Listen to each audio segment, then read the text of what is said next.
In a land where stories are treasures, and every tale holds the power to teach, heal, and inspire. You have just stepped into a world of wonder. Welcome to Tales by GB. Here, the fires of the ancestors still burn, and every whisper of the wind carries the voice of a story yet untold. So, my dear listener, before this tale begins, tap that red subscribe button and become part of our storytelling family. Because with every click, you help keep these folktales alive. And trust me, the next story might just change your life.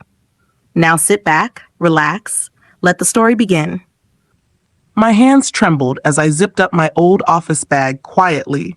The sound of the zipper was the only thing breaking the silence. Everyone in the office was pretending to type, pretending to read. But I knew their eyes were on me. Some looked with pity. Some avoided my face entirely. But most of them felt relief. Relief that it wasn't them packing up their table today. I had just been fired in front of the whole office. Not in a private meeting, not with respect. Right there, right in the middle of the Monday morning briefing. Madam Helen, our so-called HR boss, looked me dead in the eye and said, "You're a waste of company time. Pack your things. I don't want to see you after 12 noon. No explanation, no warning, just humiliation and shame. It wasn't just the words she said. It was the way she said them, smiling like she enjoyed every second of it. I stood there frozen for a few seconds. The room was silent. Even the AC sounded louder than usual. I slowly bent down and picked up my pen that had rolled off the table. I didn't say a word. I couldn't. My voice would have cracked. 4 years. 4 full years of service to this company. No late coming, no misconduct, no suspension. I was always early. Always the one to stay behind and close the office door. But today, all that didn't matter. Madam Helen had been on my neck since the new management rumor started. She always wanted to prove her power, and I was the perfect target.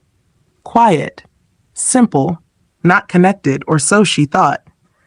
I carried my bag and walked slowly back to my table. I didn't want to look anyone in the eye. My heart was too heavy. I didn't even understand why I was being treated like that. I sat and looked at the pile of files I had been working on. Just last week, I worked overnight to complete the annual sales breakdown. My name wasn't even mentioned in the meeting, but I didn't complain because I believed in silent growth. I believed one day my work would speak for me. But now, even my work couldn't save me. I opened my drawer and took out the small gift my younger sister gave me during her graduation. A pen. A beautiful pen. It had an engraving. "Keep going. God sees what man ignores." I stared at that pen for a moment, and my eyes stung. I looked up. Madam Helen was still standing, watching me from her glass office. Her arms crossed, her lips curled. She was enjoying the pain. She wanted me to feel small, to walk out of that building with my head down. And the worst part? Nobody stood up for me. Not even Sarah, my table neighbor, who always asked me to help correct her reports. Not even Bola, the marketing rep whose proposal I typed just 2 nights ago. Everyone went silent. Nobody wanted to fall next. I packed my things, my water bottle, my little framed photo of Mum, my file pouch. Then I stood up. As I walked down the hallway toward the restroom, I could feel my legs shaking. Not from fear, from disappointment, from betrayal. I pushed open the restroom door and locked it from inside. I leaned against the tiled wall and slid slowly to the ground. That's when it hit me. The tears came. Not soft ones. Heavy, angry tears. I cried for everything.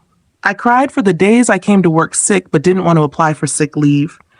I cried for the missed birthdays, for the family I abandoned to chase loyalty to a company that didn't care. I cried for all the things I did silently, without expecting reward, but still hoping for fairness. They didn't even give me a final warning. Just humiliation. I wiped my face, but the tears kept coming. Then my phone buzzed. I ignored it at first, but it buzzed again. I slowly pulled it out of my bag. My hands were wet and shaky. I unlocked the screen and read the message. Just 4 words. "Are you ready? 2 p.m. KN." I froze. My heart skipped, my hands dropped that name, those initials, KN. I knew who it was. I hadn't heard from him in months. Not since that business seminar in Victoria Island, the one where we spoke for over 2 hours, where he said, "I like your calm spirit. People like you are rare in business." I thought he forgot about me. But that message, my heart began to beat differently.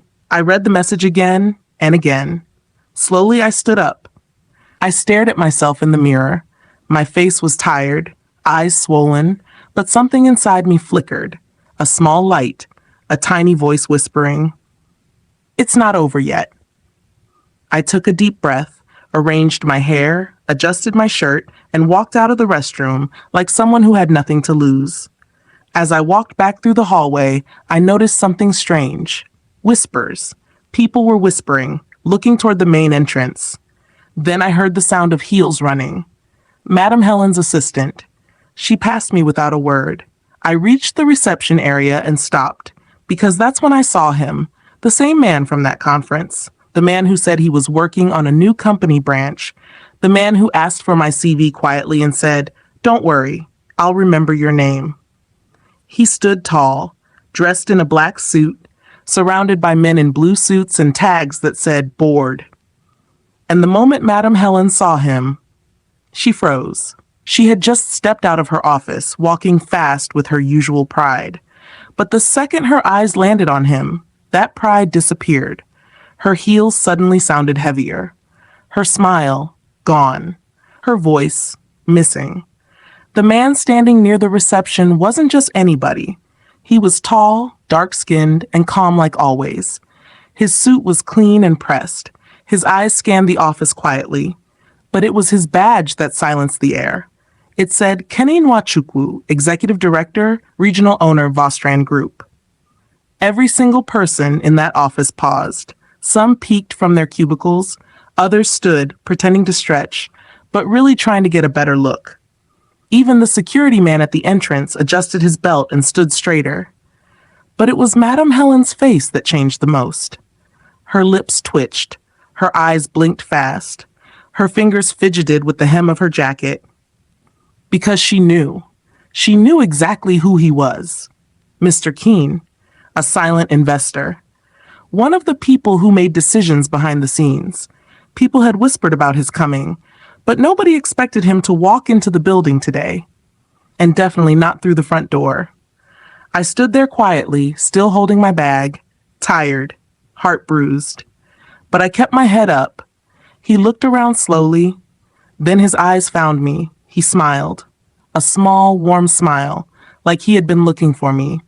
He took a few steps forward. People moved aside, making way for him like he was royalty. Then he stopped right in front of me. He extended his hand gently and said, "Miss Ada, I hope you're ready. We have a lot to discuss." The office froze again. Even the AC seemed to go silent. I looked at him. I blinked once, then twice. He remembered. He didn't just remember me. He remembered my name. I slowly shook his hand. My palms were cold, but his grip was firm, reassuring. Madam Helen cleared her throat. She stepped forward quickly and forced a smile. "Ah, Mr. Keene, we weren't informed you'd be visiting today. If we knew, we would have." He raised his hand gently, a small signal, but powerful. "Madam Helen," he said softly, "I like seeing things for myself without warning." Her smile began to fade again. He turned to me. "Ada, shall we?" I nodded, still confused, still overwhelmed. He walked beside me through the hallway. Every step echoed, every eye followed. Then I heard her voice behind us, loud, shaky, desperate. "Sir, I hope everything is okay." He paused, turned slightly. He looked her in the eye and said one sentence. "No, Madam Helen, everything is not okay." You could hear a pin drop. He didn't shout. But that sentence, it shook the whole office. We kept walking. He led me into the boardroom. Big table, 12 chairs, screens. I sat down slowly, still unsure. He opened his laptop, clicked a few things, then turned it toward me. My eyes widened. It was an official contract with my name, my full name. Position, Deputy Regional Manager Operations. Status, effective today. Tears filled my eyes again, but this time they were different. I looked at him, confused. He smiled again. I watched how you handled yourself at that seminar, he said. I asked about you. Quiet workers like you are the ones who keep companies alive, not loud ones who embarrass others. I didn't know what to say. I just nodded slowly. Meanwhile, outside the room, I could still hear Madame Helen pacing around, her heels hitting the floor faster now. She was panicking, calling people, whispering. But it was too late. The same person she threw away like trash was now being promoted under her nose. And there was nothing she could do about it. Because what she didn't know was that the man she tried so hard to impress weeks ago, the one she sent gifts to, the one she gossiped about others with, was the same man who had been silently observing everything, including her. And as I signed the contract, I realized she wanted me to suffer after sacking me. But now, she was the one standing in fear, watching her power slip away, one quiet signature at a time. That was all it took to shift everything. I looked down at the contract again. My name was there in bold letters, a new position, a better salary, a better seat in the same company I had just been kicked out of like a nobody. Keen didn't rush me. He sat quietly beside me as I read every line. My hands were still shaking, not from fear this time, but from the weight of what was happening. I signed, slowly, carefully, and with every stroke of my pen, it felt like I was rewriting my worth, correcting everything they had ignored for years. Keen leaned back in his chair and smiled again. You don't need to say anything, Ada, he said calmly. I've been watching long enough. It's time people like you stop sitting in the shadows. I swallowed hard. My throat was dry, so I just nodded. Suddenly, a loud knock came at the boardroom door. Before either of us could answer, the door opened, and Madame Helen stepped in, forcing a smile that didn't reach her eyes.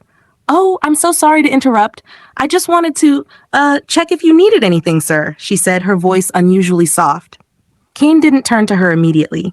He just tapped the table lightly and said, Actually, yes, I need something. She stood straighter, almost hopeful. Maybe she thought this was her chance to impress him again, but then he added, I need you to apologize to Miss Ada, right now. The air changed. Madame Helen blinked, once, twice. I beg your pardon? She asked, her smile dropping. You heard me, Keen replied without emotion. You humiliated her publicly, for no reason. You will apologize? Publicly. She looked at me, then at him, then back at me. Her face turned red, her hands shook slightly, but she didn't speak. Keeney stood up slowly. You don't have to say anything, Madame Helen, he said. But if you can't apologize for your behavior, then maybe you should take the rest of the week off without pay. That was the end of it. Her pride crumbled. Right there in front of me, she lowered her head and said, I'm sorry, Ada. Her voice was small, shaky, but I heard it. Everyone heard it. Because by now, half of the office had gathered outside the boardroom, pretending to arrange files and sweep corners. They had never seen her apologize to anyone, but now she was apologizing to the very person she tried to destroy. I didn't smile. I didn't speak. I just nodded politely, not out of pride, but because I finally understood. The reward for patience is always louder than the noise of humiliation. Keen walked me out of the boardroom and said, I'll let the rest of the board know. You'll be officially announced by close of business. The whispers followed me as I walked back to my old desk. But this time, they weren't whispers of pity. They were whispers of shock and quiet respect. Some stood up and greeted me differently. Some called me Ma out of nowhere. But I didn't let it get to me. I sat down quietly, took a deep breath, and resumed work. Like I never left. Like nothing had happened. But deep down, I knew everything had changed. That afternoon moved faster than I expected. Emails were flying across departments. Some people were whispering in corners. Others were still too shocked to talk. But I remained calm, quiet, focused. At exactly 3:45 p.m., I received an email from the executive team. It read, Kindly prepare a short introduction of yourself for today's leadership board meeting at 5 p.m. I paused. Me? In a board meeting? Just hours ago, I was packing my things in tears. And now, I was being invited to speak to the board. I opened my notepad. I didn't need to write much. I had already lived the words I was about to say. At 4:50 p.m., I stood up from my desk and made my way toward the boardroom. This time, I didn't keep my head down. I didn't walk nervously. I walked with quiet confidence. Some staff stood up as I passed. Some greeted me respectfully, even the ones who never used to look me in the eye before, now whispered good luck as I walked by. I entered the boardroom.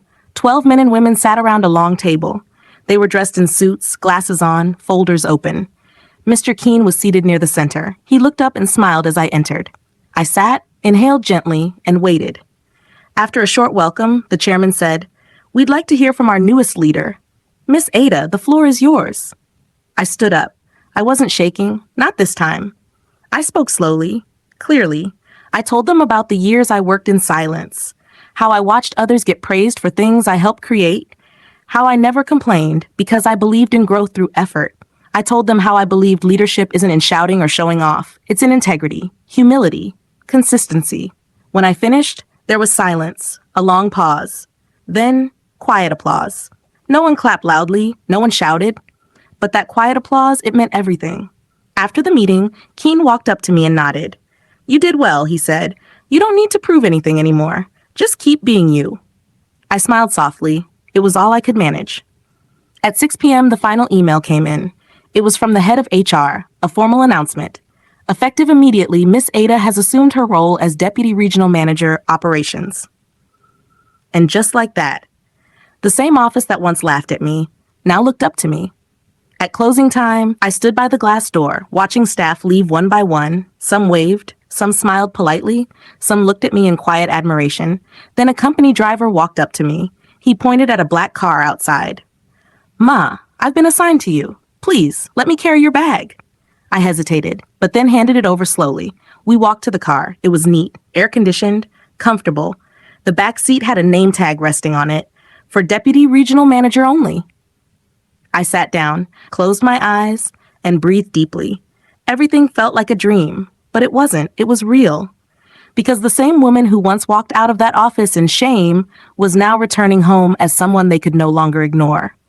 She wanted me to suffer after sacking me, but she regretted it when the owner arrived.